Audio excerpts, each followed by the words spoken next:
জানিয়ে দিব এই মুহূর্তে আমাদের হাতে থাকা গুরুত্বপূর্ণ আপডেট সংবাদের শিরোনাম। শুরুতেই থাকছে একটি চাঞ্চল্যকর প্রতিবেদন। আবারও মাটির নিচে গড়ে উঠছে ইরানের পরমাণু কেন্দ্র। এ নিয়ে থাকবে বিস্তারিত প্রতিবেদন, তাই সম্পূর্ণ ভিডিও জুড়ে আমাদের সাথেই থাকুন। এবারে থাকছে চাঁদাবাজির অভিযোগে বিএনপি নেতার সব পথ স্থগিত। এবারে থাকছে আওয়ামী মিছিল থেকে পুলিশকে ধাওয়া, এসআইকে কুপিয়ে জখম। এদিকে ঢাকা জেলা মহিলা দলের আংশিক কমিটি ঘোষণা। সব শেষে জানিয়ে দিব বিএনপিকে নিয়ে পরিকল্পিত মিথ্যাচার হচ্ছে বলে মন্তব্য বিএনপি নেতা ফখরুলের। এতক্ষণ শুনছিলেন হাতে থাকা গুরুত্বপূর্ণ আপডেট সংবাদের শিরোনাম, এবারে বিস্তারিত।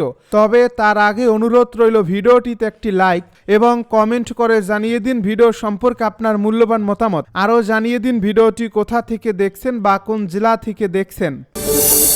আবারও মাটির নিচে গড়ে উঠছে ইরানের পরমাণু কেন্দ্র। আন্তর্জাতিক গোয়েন্দা সূত্রের দাবি, ইরান আবারও ভূগর্ভস্থ নতুন পরমাণু স্থাপনা গড়ে তুলছে। স্যাটেলাইট চিত্র বিশ্লেষণে দেখা গেছে দেশের দক্ষিণাঞ্চলে পাহাড় কেটে টানেল ও বাংকার নির্মাণের কাজ দ্রুত এগোচ্ছে।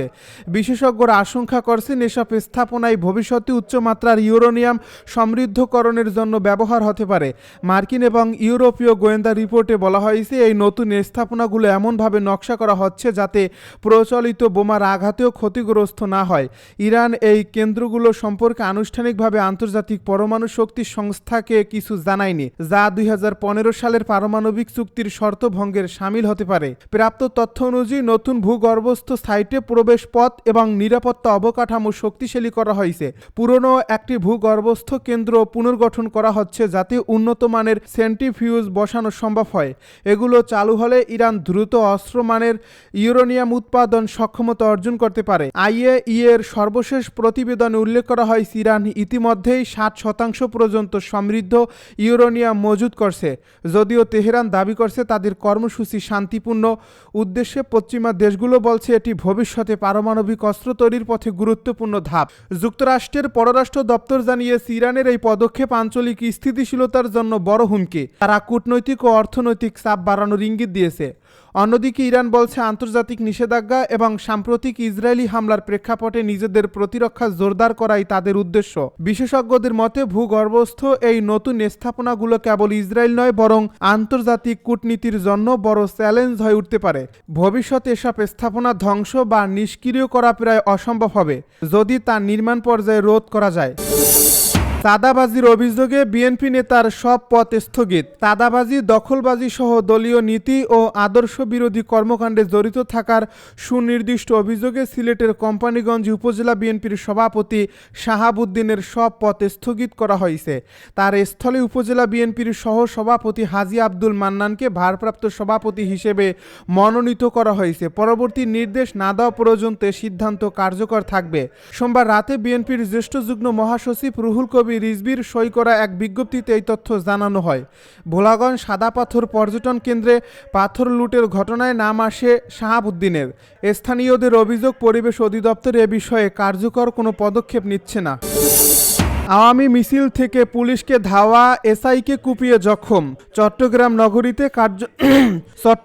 নগরীতে কার্যক্রম নিষিদ্ধ আওয়ামী লীগের ঝটিকা মিছিলের খবর পেয়ে সেখানে অভিযানে যাওয়া পুলিশের এক উপপরিদর্শককে কুপিয়ে জখম করা হয়েছে। সোমবার রাতে নগরীর ঈশান মিস্ত্রি ঘাট এলাকায় এই ঘটনা ঘটে।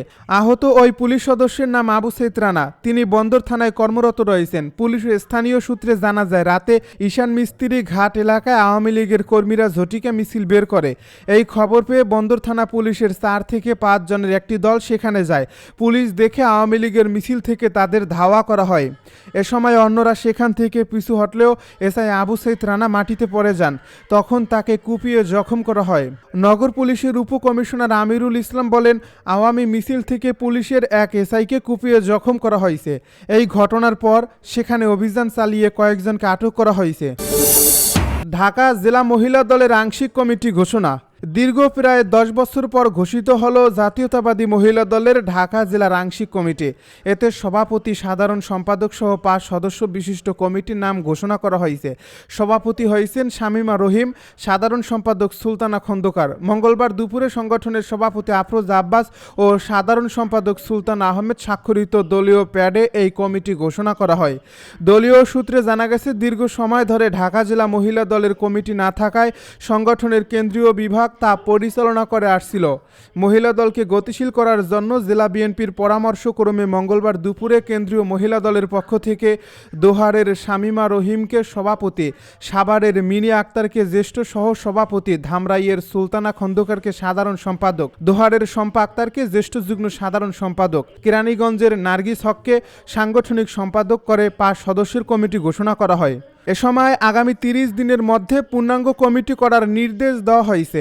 ঢাকা জেলা মহিলা দলের নবনির্বাচিত সভাপতি শামীমা রহমান বলেন, বিএনপি চেয়ারপারসন বেগম খালেদা জিয়া ও ভারপ্রাপ্ত চেয়ারম্যান তারেক রহমানের নির্দেশনায় আগামী দিনে মহিলা দলকে প্রতিটি গ্রাম, ওয়ার্ড, ইউনিয়ন ও উপজেলায় শক্তিশালী করে গড়ে তুলতে কাজ করবে। বিএনপিকে নিয়ে পরিকল্পিত মিথ্যাচার হচ্ছে বলছে বিএনপি নেতা মির্জা ফখরুল। বিএনপির মহাসচিব মির্জা ফখরুল ইসলাম আলমগীর বলেছেন, যেহেতু বিএনপি আগামী দিনে সরকার গঠন করবে, তাই আমাদের বিরুদ্ধে পরিকল্পিত মিথ্যাচার হচ্ছে। এ বিষয়ে নেতাকর্মীদের সতর্ক থাকতে হবে। মঙ্গলবার রাজধানীর আগারগাঁয়ে চীন মৈত্রী সম্মেলন কেন্দ্রে আন্তর্জাতিক যুব দিবস উপলক্ষে যুব সমাজের প্রত্যাশা ও বিএনপির পরিকল্পনায় আগামীর বাংলাদেশ শীর্ষক ছাত্রদল, যুবদল ও স্বেচ্ছাসেবক দল আয়োজিত আলোচনা সভায় তিনি এই মন্তব্য করেন।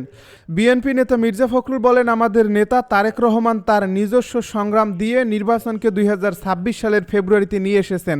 আমাদের দায়িত্ব একটি সুষ্ঠু, নিরপেক্ষ, অবাধ নির্বাচন আয়োজনের। সকল সহযোগী সংগঠনকে এ বিষয়ে কাজ করার আহ্বান জানান তিনি।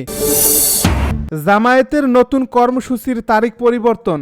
জুলাই জাতীয় ঘোষণাপত্র ও জুলাই জাতীয় সনদের আইনগত স্বীকৃতি প্রদান এবং সনদের ভিত্তিতে আগামী জাতীয় সংসদ নির্বাচন আয়োজনের দাবিতে মঙ্গলবার বিক্ষোভ মিছিল কর্মসূচির ঘোষণা করেছিল বাংলাদেশ জামায়াতে ইসলামী, কিন্তু অনিবার্য কারণবশত সেই কর্মসূচি স্থগিত করা হয়েছে। সোমবার রাতে এক বিজ্ঞপ্তিতে এই তথ্য জানানো হয়েছে। বিজ্ঞপ্তিতে বলা হয়, অনিবার্য কারণবশত বাংলাদেশ জামায়াতে ইসলামীর উদ্যোগে আয়োজিত মঙ্গলবারের এই বিক্ষোভ সমাবেশ ও মিছিল বুধবার একই সময়ে একই স্থানে অনুষ্ঠিত হবে। এর আগে মঙ্গলবার বিকেল 5টায় রাজধানীর বিজয়নগরের পানির ট্যাঙ্ক এলাকায় এই কর্মসূচি পালন করার কথা জানায় জামাত। এদিকে ঢাকাস্থ ভারপ্রাপ্ত মার্কিন রাষ্ট্রদূত টেরেসি অ্যান জ্যাকবসেনের সঙ্গে সাক্ষাৎ করেছে জাতীয় নাগরিক পার্টির এক প্রতিনিধি দল। এ বৈঠকে রাষ্ট্র সংস্কার, আসন্ন জাতীয় সংসদ নির্বাচন সহ বিভিন্ন বিষয়ে অবস্থান তুলে ধরেছেন দলটির নেতারা। সোমবার রাজধানীর গুলশানে রাষ্ট্রদূতের বাসভবনে বিকেল 5টা থেকে ঘণ্টাব্যাপী এই বৈঠক অনুষ্ঠিত হয়। এ সংক্রান্ত এক বিজ্ঞপ্তিতে এনসিপি জানায়, বৈঠকে পারস্পরিক স্বার্থ সংশ্লিষ্ট বিষয়, বাংলাদেশের সাম্প্রতিক পরিস্থিতি, সংস্কারের রূপরেখা, গণতান্ত্রিক প্রক্রিয়া, আসন্ন জাতীয় নির্বাচন ও দ্বিপক্ষীয় সম্পর্ক জোরদার করার সম্ভাবনা নিয়ে মত বিনিময় হয়। জুলাই ঘোষণাপত্র, জুলাই সনদ, জুলাই পদযাত্রা সহ দলীয় কর্মকাণ্ডের বিষয়ে রাষ্ট্রদূতকে অবহিত করা হয়। উভয় পক্ষ দুই দেশের জনগণের মধ্যে পারস্পরিক বোঝাপড়া ও গঠনমূলক সহযোগিতা বাড়ানোর উপর গুরুত্বারোপ করেন। জানা গেছে, এই বৈঠকে দেশের সামগ্রিক পরিস্থিতি নিয়ে আলোচনা হয়েছে। বিশেষ করে দেশের বর্তমান রাজনৈতিক পরিস্থিতি ও আগামী জাতীয় নির্বাচন ছিল আলোচনার মূল বিষয়বস্তু। পাশাপাশি বাংলাদেশ ও যুক্তরাষ্ট্রের স্বার্থ সংশ্লিষ্ট বিষয়ে আলোচনা হয়। এ বৈঠকের বিষয়ে এনসিপির যুগ্ম সদস্য সচিব আলাউদ্দিন মোহাম্মদ কালবেলাকে বলেন, দেশের রাজনৈতিক দলগুলোর সঙ্গে ধারাবাহিক বৈঠকের অংশ হিসেবে এনসিপির সঙ্গে বৈঠক করেছেন মার্কিন রাষ্ট্রদূত। এ বৈঠকে দেশের বর্তমান রাজনৈতিক পরিস্থিতি, গণ অভ্যুত্থান পরবর্তী সংস্কার, আমাদের রাজনৈতিক ইস্তেহার এবং আগামী নির্বাচন নিয়ে আলোচনা হয়েছে। এসব বিষয়ে তাদের সঙ্গে আলোচনা হয়েছে। বিএনপি এবং জামায়াতের সঙ্গে এরই মধ্যে তারা বৈঠক করেছেন। সব পক্ষ থেকেই বিষয়গুলো তারা শুনছেন। আমরা আমাদের জায়গা থেকে বর্তমান পরিস্থিতি তুলে ধরেছি।